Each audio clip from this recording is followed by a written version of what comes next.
more about the transition to 8th grade. What 8th grade is going to look like, how it looks a little different than 7th grade. I'll talk more about the academic transition, touch on a couple things that we're looking at maybe doing differently next year, and then Lindsay talking about the social transition from 7th to 8th grade. And of course, it's not like a sort of exact day. Things will be very different on September, when we start 8th or something like that, than we are on June 11th.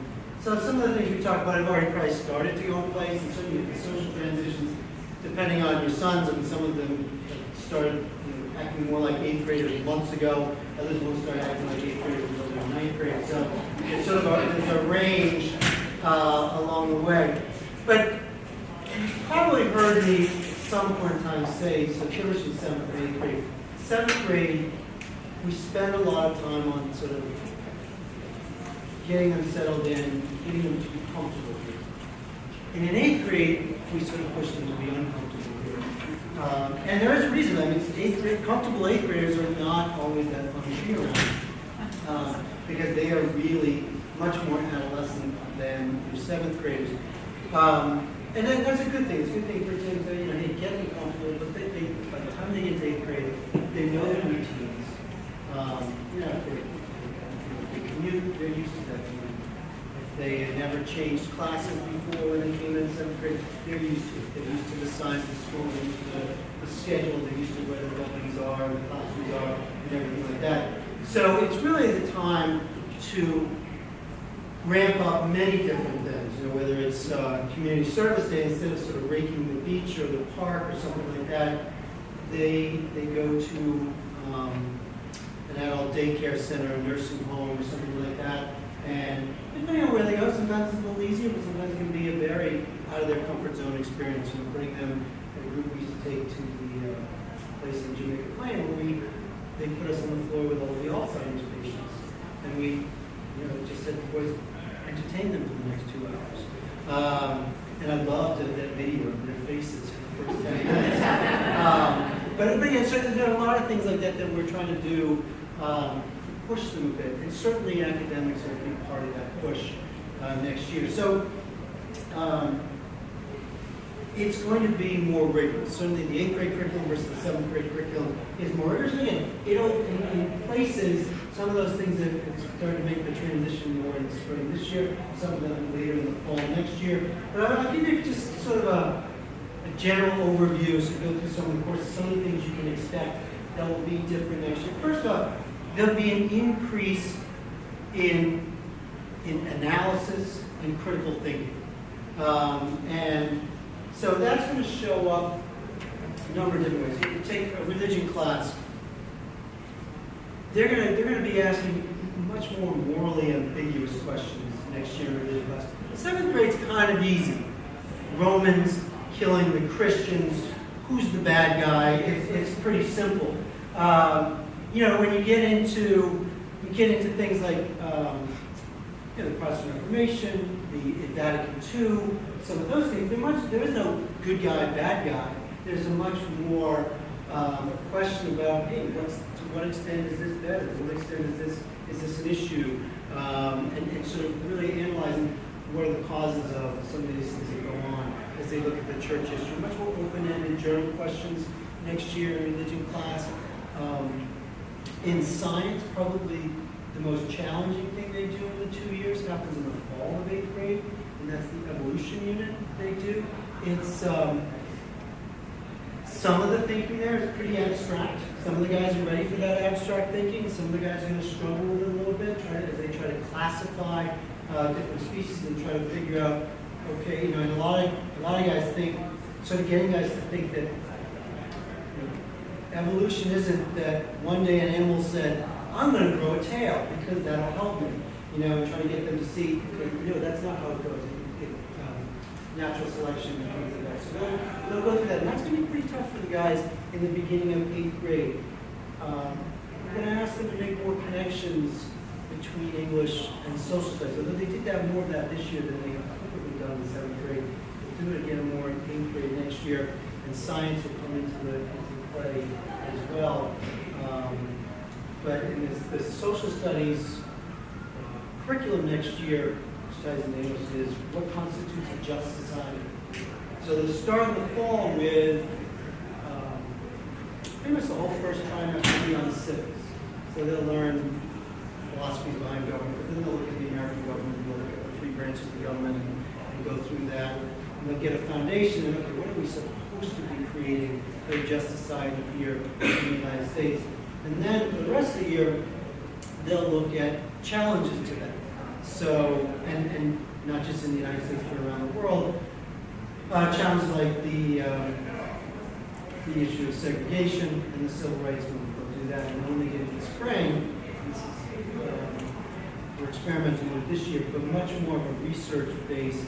So this spring in the 8th grade, the students are all choosing a topic and doing, so there are themes and they have to do a lot of research rather than just giving them the information. So the guys are choosing between Native American experience, immigrant experience, the experience of Jewish people in the Holocaust, and gender equity, women's issues. So and they're looking at there's some big themes that they're studying, and the guys are each studying their smaller groups and coming back together to share, hey, what's similar, what's different about some of these experiences people have had. There's going to be a lot more emphasis next year in their writing about supporting their information with, supporting their argument with evidence. And they're certainly doing some of that this year, but next year it's not just going to be sort of the top sentence and the main points supporting it, but explaining that evidence and integrating quotes. If they're doing literature, it's a matter of integrating quotes into their paragraphs and into their essays, but not just sticking a quote in there, but getting it in and explaining and making sure it fits with the point that they're trying to make. One of the things I've noticed next year is the pace is going to be different. Things will move more quickly. So that'll be, for some of the guys, they're ready for that pace. For some of the guys, they're pretty happy with the pace right now. And they're going to be a little surprised as the pace starts to pick up. The reading level is going to change. So social studies is really not an issue in the fall. The civics book is probably right at the same reading level they're doing right now. Concepts are a little drier, a little bigger, but the reading level in the civics book is very straightforward. It's a textbook, it's organized well, sort of bullet points at the beginning of each little chapter. That's not a problem. English, in the fall, they'll read 12 Angry Men, which is a play, that's not that hard. Lord of the Flies, a lot of symbolism, a lot of imagery. That's a harder book for them to read. They get into Kill a Mockingbird.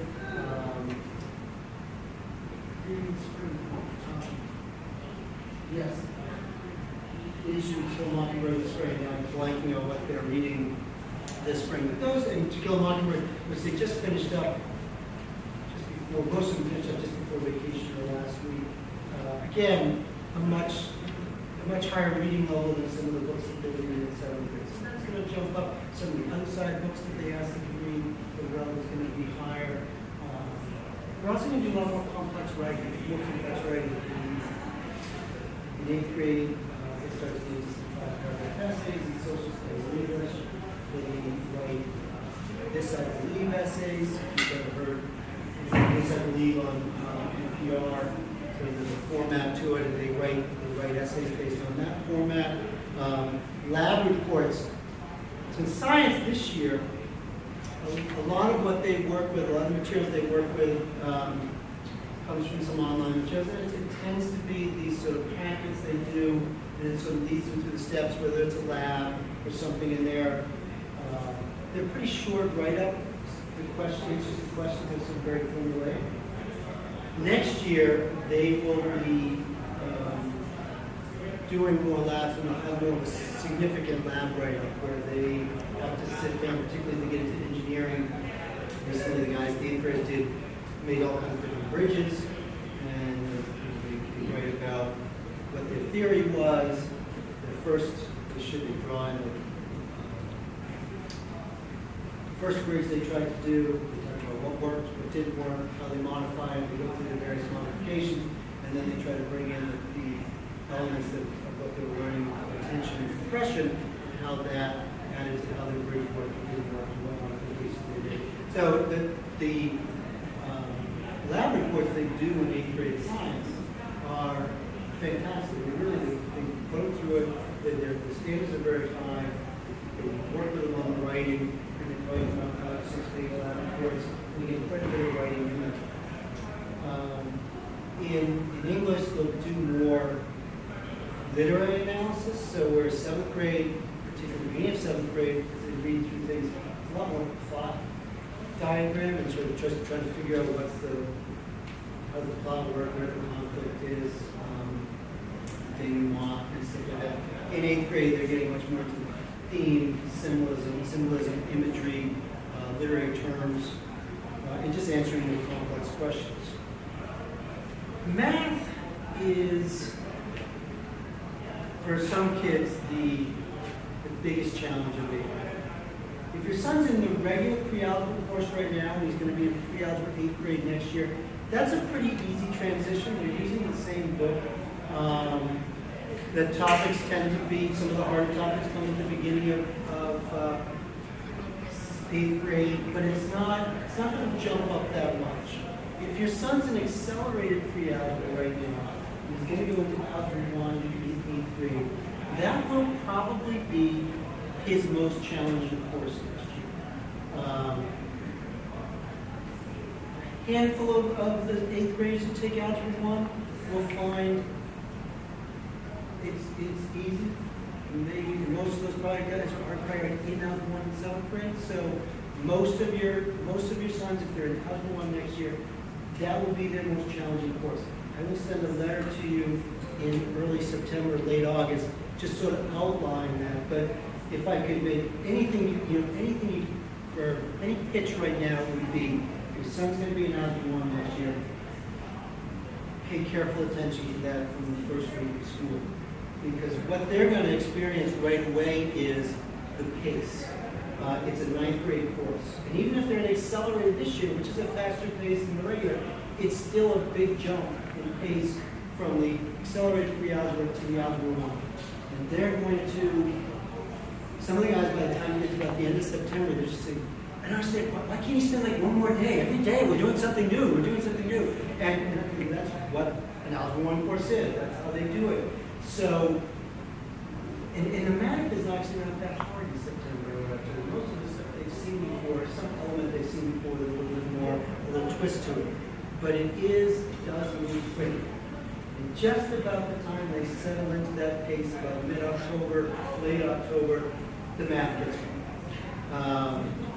And just about the time they get used to the fact that the math is hard, then it gets more abstract, and some of their brains aren't ready for that. So 8th grade algebra 1 is a challenge. And the only way to stay on top of that challenge is to get used to, you've got to spend more time on your math homework every night, and you may have to go in and ask questions on a regular basis in the morning. There's a whole group that come in early in the morning, they're down there with Mr. Lynch, one of our 8th grade math teachers, pretty much every day, and that works for them. But what happens is some guys put it off, because they never had trouble with it. They've always been an A math student. That's why they're in algebra 1 in 8th grade. And they don't want it, they've never had to admit that math is difficult. And they get behind. And once they get a couple weeks behind, it is a very challenging course.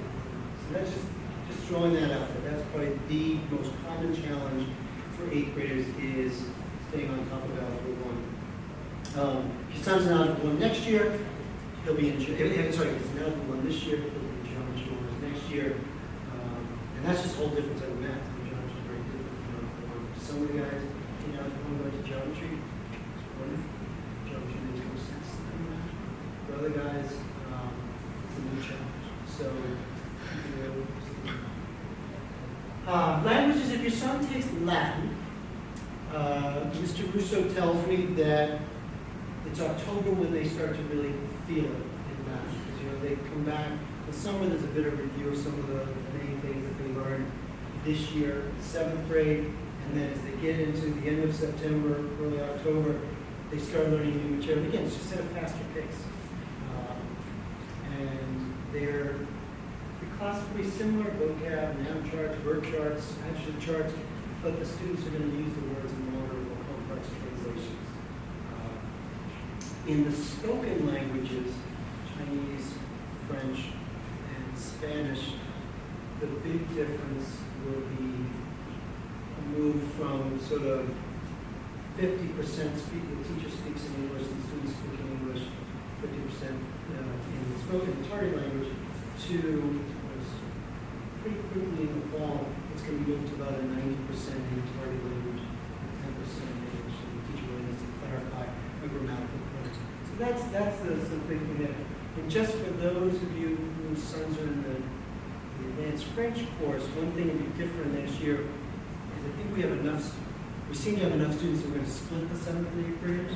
So the 8th graders will have their own section of them, where in the past it's been a combined 7th and 8th, but we have a big group, we have a pretty good size group this year, we have a much bigger group coming in next year. So it looks like that's going to be split into two sections. It's interesting to see how that works with. And the other thing they'll add in Spanish and in French, certainly they'll probably read a small book in Spanish, in French, or a couple of them. Of course, through Spanish, and they'll read one, and French, they'll each read one over the summer as part of the summer readings.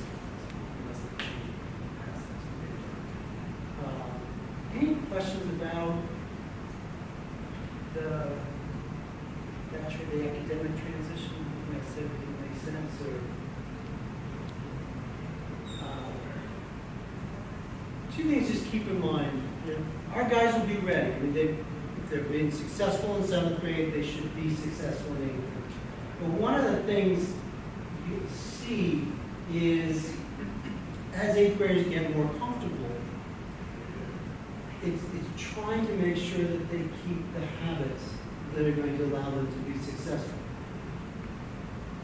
They will, and every year for the next 5 years or 15 years or whatever, there'll be more of a tendency to cut corners.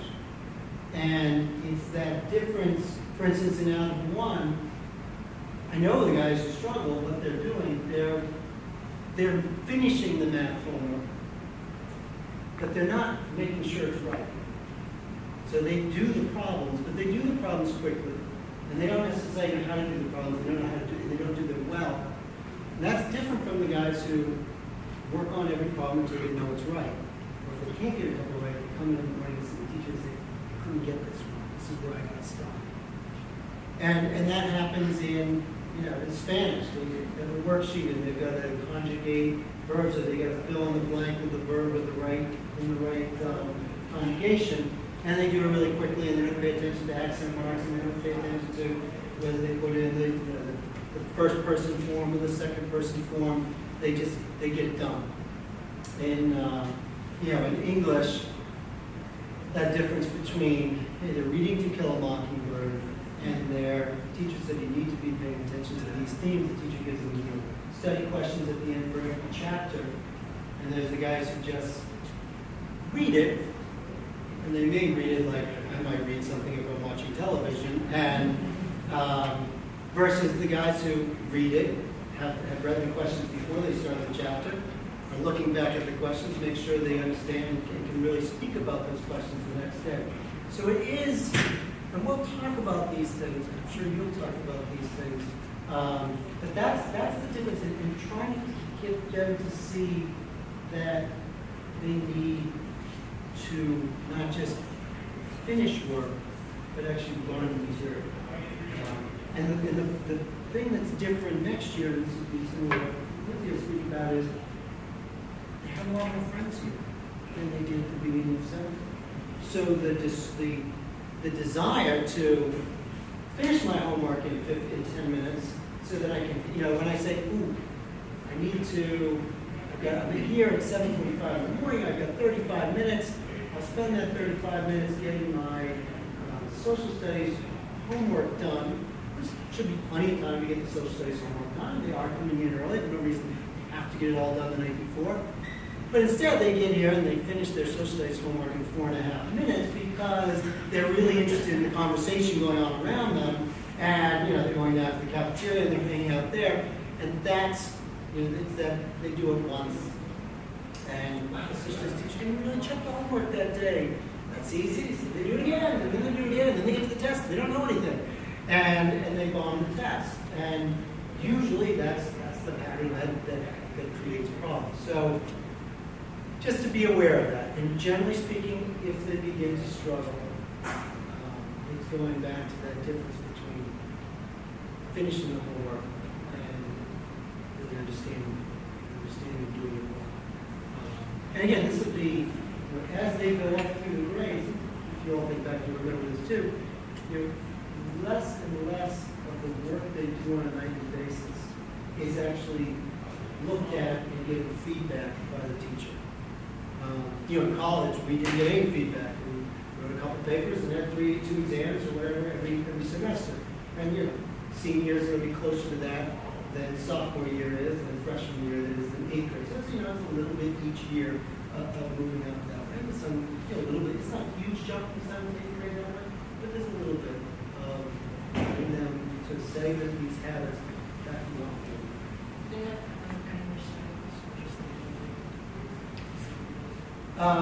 Great question. We'll bring me my next thing. We're probably changing the schedule next year. So this year they have 7 periods a day, and generally speaking, they have 1 study hall a cycle, one of the semesters, and 2 study halls a cycle the second semester. What we're looking at, we've got a schedule committee working on this, so nothing's set in stone. We're just sort of playing around with some things. A couple things we're trying to do. One is try to create more flexibility within the schedule for us to take better advantage of some of the resources of the city. So one of the things we're looking at doing is taking groups of 40 students, so it's 4 groups of 40 basically in the 8th grade, and putting them with one social studies, 1 science, and 1 English teacher for a 3-period block. So on some days it might be each group of 20 has science, social studies, English, social studies, science. But on other days, they might be 40 of them together.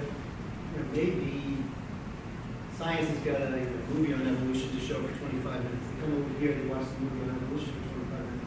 And then maybe they're breaking into smaller groups of 13 with each of those 3 teachers. Or it might be social studies says, look, we can go over to the Ted Kennedy Institute and do the simulation of the Senate they have there. And 8:20 in the morning, they walk over there, they do the simulation, and they get back for lunch. And they don't miss any other classes because those things are grouped. So that's one of the things we're trying to do. It's not as easy as it sounds. But one of the other thing that we're looking at, and we know some schools do, we're talking about the Quaid Jesuit school out in Rochester that does this, is having in the middle of the day a flex period, which might be a period where they can get extra help. Which we have a break right now, but it's 20 minutes total, so it's really about 15 minutes of useful time in there. But a longer sort of flex period, 40 minutes or maybe even longer, in which some days the students there might be a math help room, there might be an English, writing help room, there might be, for some guys there'll be a study hall. But also, depending on which model we go to, again, nothing's sort of figured out completely yet. There might be a time for electives. There might even be a time we can have students will be able to do a music elective and chorus, explore the voice, but also other electives. So we're playing around with some of those things. That's nothing else is going to change. Still going to have math every day. Still going to have languages. Still going to have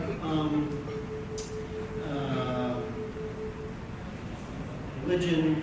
We may move to a situation where now they have religion every other day for a whole year. We may move to something where they have religion every day for a semester. So it's still the same amount of religion, but it's a little more consistency for the students so they know, okay, I'm going to have religion every day. I'm trying to figure out, is this an even day or an odd day? And that's one of the other things we're trying to do. Right now, the way art works, they have it, in 7th grade, they have it 3 times a cycle for a semester, and then drama 2 times a cycle for a semester. What we're looking at maybe next year is every day for a quarter. So again, that sort of consistency. So those are some of the things we're looking at for the schedule changes.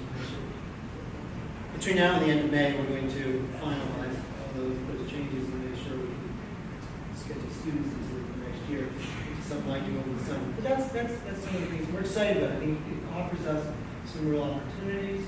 A couple other things we're looking at doing is, right now, the computer lab, our computers are now 8 years old in the lab. Our students also all need to have their computer with them all day long. Mr. Terrell is retiring. He's been teaching since the year I was born. And so he is retiring at the end of this year. So we're looking at doing a couple of things. One of the things we're thinking is we're going to take the computer lab and we're going to carpet it and we're going to turn it into the drawing room. And it's sort of a tiered room, so it sort of makes nice natural amphitheater seating. Whether we get lighting in there year one, I don't know, but eventually, but also be a nice room where we have a speaker come in to speak to 30 or 40 students or 50 students.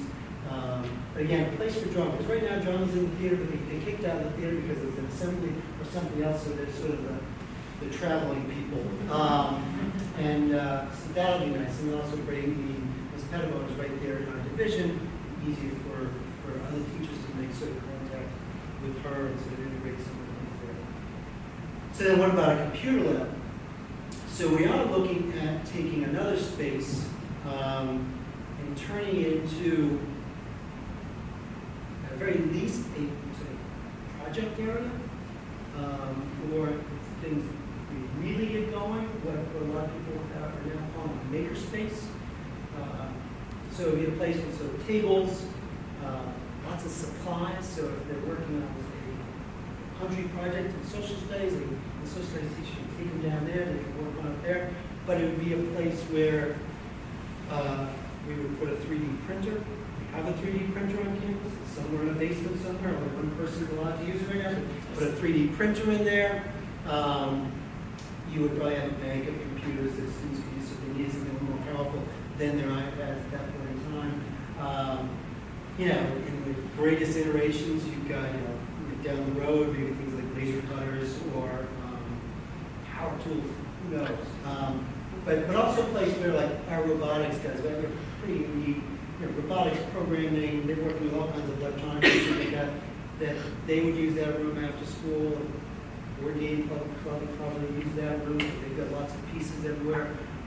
But eventually, we would hope that there would be a person there, and that would become a place the guys could go during a flexible block. They could work on their projects, they could go on, they could tinker, they could create things. So that's one of the things I think I've convinced my boss that's a good idea. So we're working on that as well. Well, let me turn over to Lindsay, talk a little about some of those social transitions. I have Sure. one quick Yes. question. Don't the kids have a computer lab scheduled? Computer class. Computer class. So if there's no computer lab, are you getting rid of computer So class? computer class would be one that would go. So where will they learn those skills?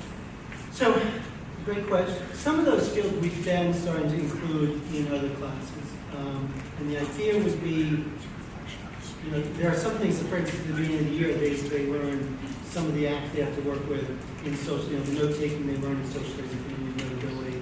They learn other ones in science and other ones in English. So we would start to look at, okay, what were they doing in computers, and how can we better integrate that into, just to say, okay, we're going to need to teach this skill in social studies, we're going to need to teach this skill in science, in English, etc. Yes. We had talked something about the exam for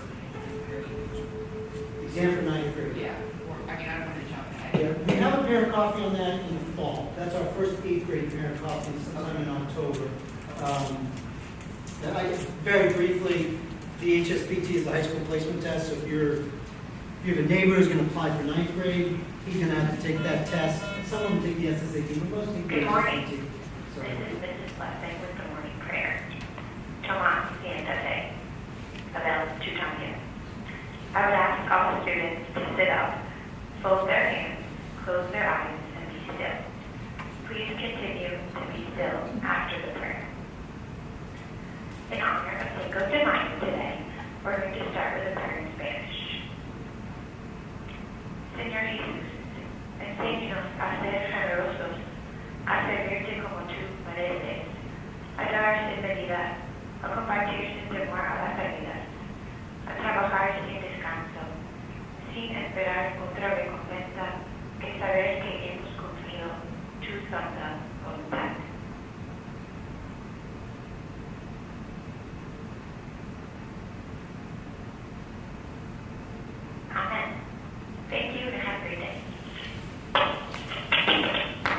So your sons will all take the HSBT in sometime around early December. We'll offer it here. So it won't make any difference on whether your son's going to the ninth grade or not. He doesn't have to reapply for the ninth grade. But because we have years and years of information on students coming into the high school and their HSBT scores, we'd like it to give it to our students. It gives us some good information on the class as a whole, but also sometimes gives us some interesting information on a few students that can be helpful for helping them to learn more effectively. It's also used, and again, it could change, although we're not able to go into it, but it's used for merit scholarships. So there are a number of merit scholarships for the ninth grade, 9th through 12th grade, and this is the test is one of the measures for the merit scholarships. So we'll offer it in school sometime in December, and so they don't have to worry about it coming in on Saturday to take it, and we'll give you all the information. We'll have a longer parent coffee about that. Is there any, I mean, having walked in ISC, is there a prep class for it? We don't offer a prep class.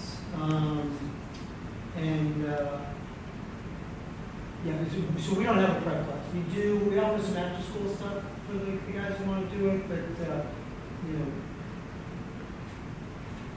it wouldn't make sense, like I know K through 8 schools often offer a prep class because they need students to get into high schools. Right. It does, our guys are all going to go to the high school, so it doesn't make sense for us to sort of train them for a test that really it's much better sense for us to sort of get a sense of what's it is really digging into the tell us. Now some guys do take prep courses, some guys again because if they're a pretty good test taker and prepare well, maybe they qualify for a merit scholarship. I guess the biggest thing we say is get a really good night's sleep for 2 nights in a row before the test, and be familiar with the test. I've done some practice tests and stuff like that, so they understand what it looks like. We've done, and English usually does have having to do a practice test at some point in time during say November. But that's the extent of sort of test prep. Any other questions really academics? You guys have more social transition. And one thing that I think actually relates to sort of social transition, academics to social, the advisory system will still be in place for 8th grade. So, of course, this year Trade Sense has an advisor. He will be assigned a different advisor in 8th grade, which is really nice to get to know another faculty member well. And it will be someone who, one of his teachers, or counselor, or Mr. Hamlet. So, will be someone who he is familiar with. So that's just kind of a heads up to know that we'll have, even though our schedule is changing potentially, we'll still have that advisory system in place. The advisor will be, a good point person for you, as well as your son. What's really exciting about this time of the year and thinking about sort of wrapping up 7th grade and transitioning to 8th grade, I talk often with students and parents and teachers about 7th grade being the whole year being a transition. And that still applies right now because there are some challenges that will come up in the final weeks of school, with final exams and final projects, which likely will be uncharted territory for your sons. But, at this point, the hardest part's over. They're likely, just feeling more confident about being here in school, a little bit more comfortable. They've navigated the train, they know their teachers, they know the schedule, they, likely have some familiar faces, even with so-called friendships, peers that they're comfortable with in each of their classes. So it's really sort of the sweet spot of the year, as they are preparing for 8th grade and kind of take that momentum into next year. And, Mr. Hamlet said that one of the things we try to do with 8th grade is, kind of push the boys and have them not be too comfortable, which is certainly true. But one of my favorite things is the first, about month of 8th grade, because, when you think back to the first month of 7th grade, I'm sure you all remember that very well, it's really hard. It's really, really hard. Because there's just so many moving parts and so much that's unfamiliar. where the start of 8th grade, you know, the start of every year is very important, and there certainly will be new pieces, but so many of the boys, you know, a couple weeks in, they're just like, oh my goodness, I get it. This is so much easier. And it's just sort of this relief of, you know, the familiar and being part of a community, and it just sort of solidifies. And that's just a really nice thing, I think, which, you know, sort of sets them up socially, academically to be successful and really to challenge themselves within the community. Thinking about social transitions in 8th grade, every student is a little bit different, but sort of general patterns that we see.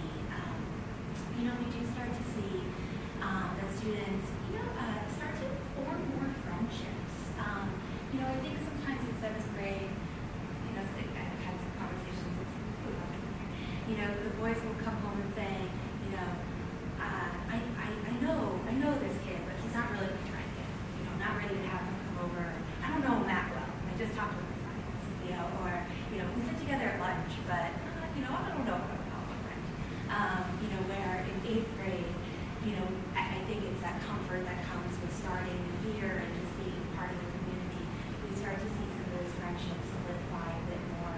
The boys are a little bit more confident with who they are, with each other, more comfortable, and that's a really special thing. You know, we start to see a little bit more consistency, generally speaking, with lunch tables. Things aren't quite as transient as the boys are sort of kind of just in some ways trying to keep their head above water in 7th grade. In 8th grade, you know, they're just a little bit more comfortable with my lunch table. This is who I sit with. And, you know, that's, you know, a positive in so many ways. Sometimes it's a challenge because we also see that for some of the boys, some of their friends, friendships transition. You know, the boys are changing so quickly developmentally, so their interests may change. So the boys that they had a lot in common with in 7th grade, maybe interest-wise, you know, no longer does it really match up in 8th grade. You know, maybe they discovered a new sport or a new club or, you know, something else that they're passionate about, and you kind of start to transition and build other friendships. And that can be sometimes challenging to navigate. I think for adults, you know, when we sometimes go through that, that can be challenging to navigate.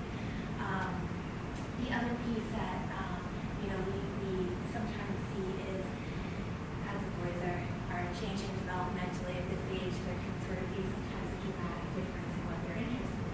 There might be some boys that are, you know, interested in wanting to call girls and play football, and other boys that just want to stay home and play video games. They're just not ready for that. And sometimes, you know, there's no right or wrong, but again, sometimes friendships just transition a little bit based on, you know, where your son is. And I promise that there is what was a really nice thing about having, you know, a relatively large 8th grade classes. There will be people that, you know, are experiencing exactly what he's experiencing. So classmates and people will be able to connect with. You know, I also think one of the transitions we see, which is really exciting, the boys kind of start to take steps toward figuring out a little bit more who they are, you know, building their self-identity. Maybe they start to identify a little bit more as an athlete, taking that a little bit more seriously, their commitment to teams. Other boys kind of, you know, figure out in 8th grade, you know what, I always kind of thought I was a baseball player, but that's not actually for me. And I really like going to chess club, and I really want to be part of Model 11. And, you know, that's really empowering in 8th grade when they start to make some of those decisions for themselves. One piece that is important for me to say about athletics, particularly in middle school, you know, the boys are developmentally, physically changing so quickly, so sometimes we kind of giggle a little bit when we see some of the 8th graders walking down the hallway because there is one student who maybe looks like, you know, he you know, could be in elementary school, and another student who looks like he could be a junior in high school. So it's like, you know, that's sort of an extreme, but, you know, physically they're changing so quickly and, you know, going through growth spurts, and, you know, there might be, you know, this son might, I'm sure, be a very talented athlete, but he just hasn't hit growth spurt yet. So, you know, hopefully students won't be discouraged, and, you know, please just keep this in mind. You know, if your son has opportunities to play sports in his hometown, or, you know, stay involved in other ways, we just start to see in 8th grade just some of the physical differences then translating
Yeah, I would echo what Linda said. I taught middle school for 12 years. And 4 years I've done 6th, 7th, and 8th grade. 6th grade may have killed me, and I continue to teach at that level. 8th grade, I love teaching 8th grade. And then I taught in high school for 8 years, and when we opened Arrupe, and I just felt, oh yeah, this is where I'm supposed to be. But, 8th graders, there's a lot of fun. There's a lot of fun to sort of picking up the speed on them and pushing it, and my favorite time, and again, there are other teachers who, boy, after about March of 8th grade, they're done, I mean, they give me those 7th graders again. But, for me, the spring of 8th grade was certainly my favorite time to teach 8th graders, and they, there's a lot that goes on, a lot more changes that go on over the course of 8th grade than over the course of 7th grade. If you walk down the halls right now, I mean, you can easily tell the 7th graders versus the 8th graders. Now, again, there are some huge 7th graders in our class, but even so, it's just a difference in sort of how they interact and how they walk down the halls. But it's a fun year. It's probably not a great year as a parent. But it can be fun here at school.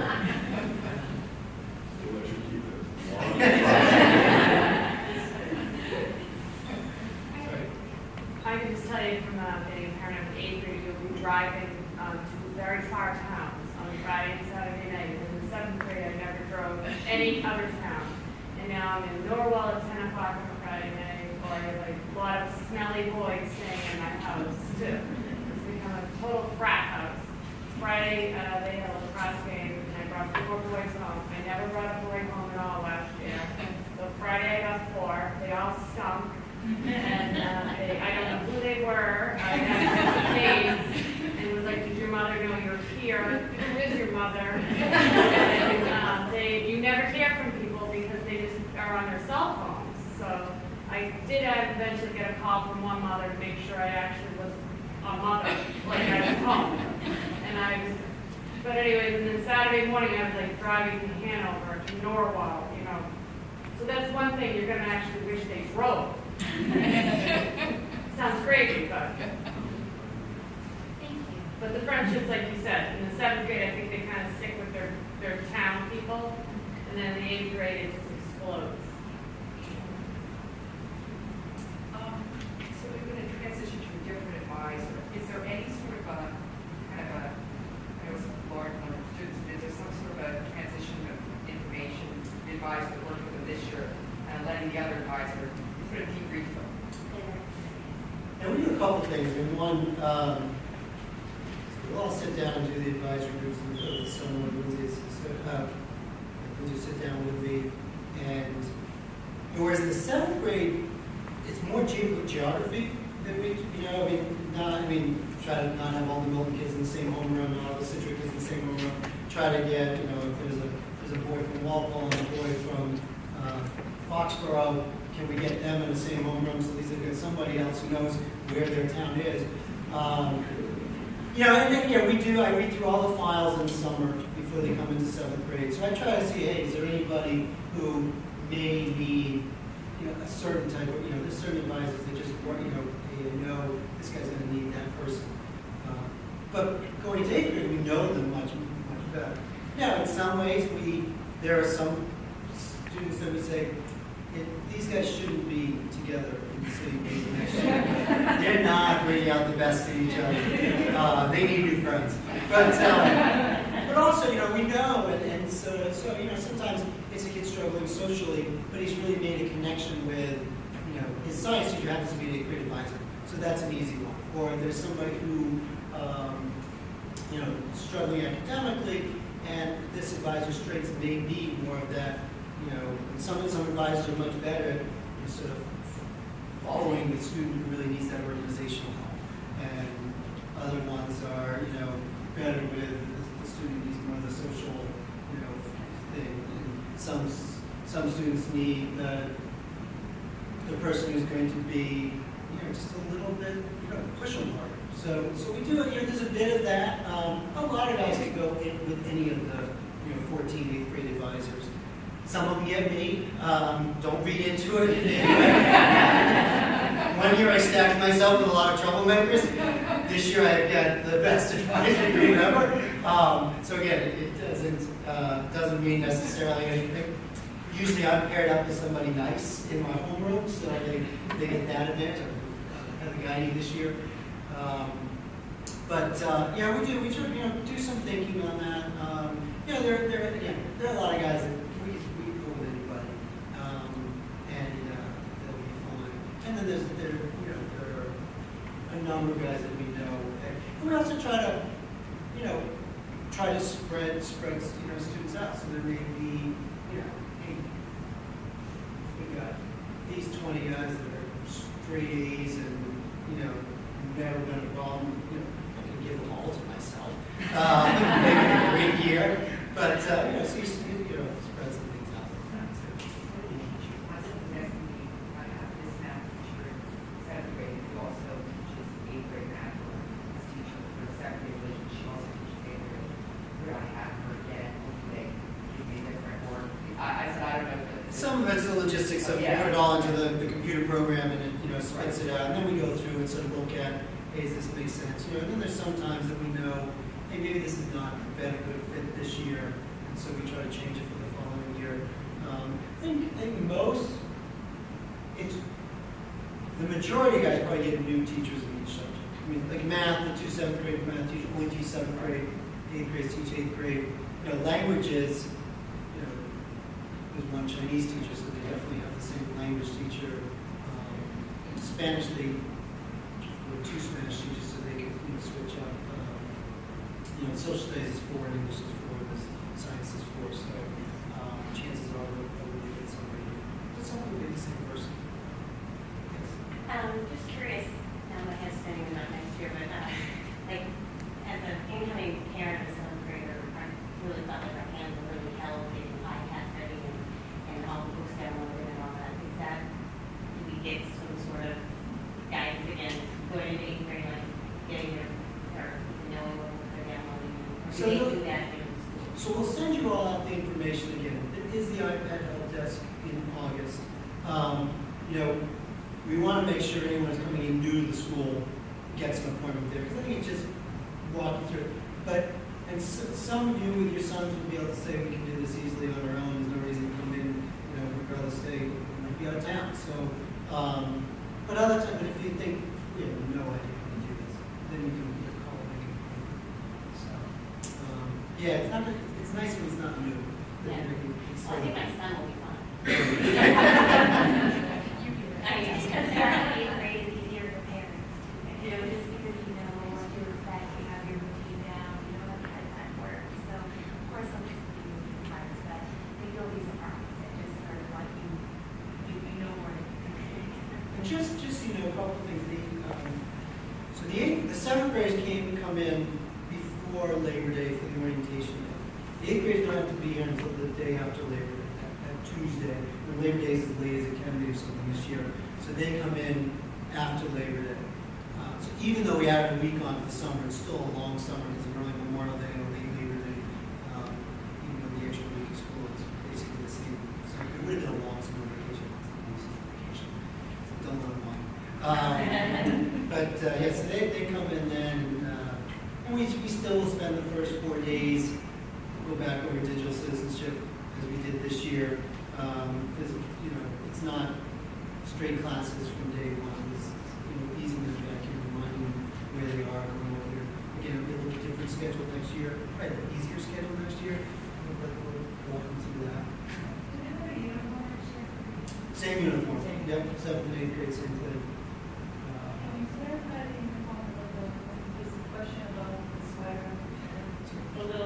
So khaki pants, a Arrupe polo shirt in white or maroon. That's the easy part. And then there's the question about outerwear. So there's the Land's End polo with the Land's End fleece, either the pullover in a 3/4 zip or the full zip fleece jacket with the Arrupe logo. That's Black or burgundy. And then we have sweaters. And we may get rid of the sweater option next year and just keep it all a little more simple, but because they can wear like black, navy, charcoal, or burgundy sweater. These I got really tired of burgundy weekend. Just some more options.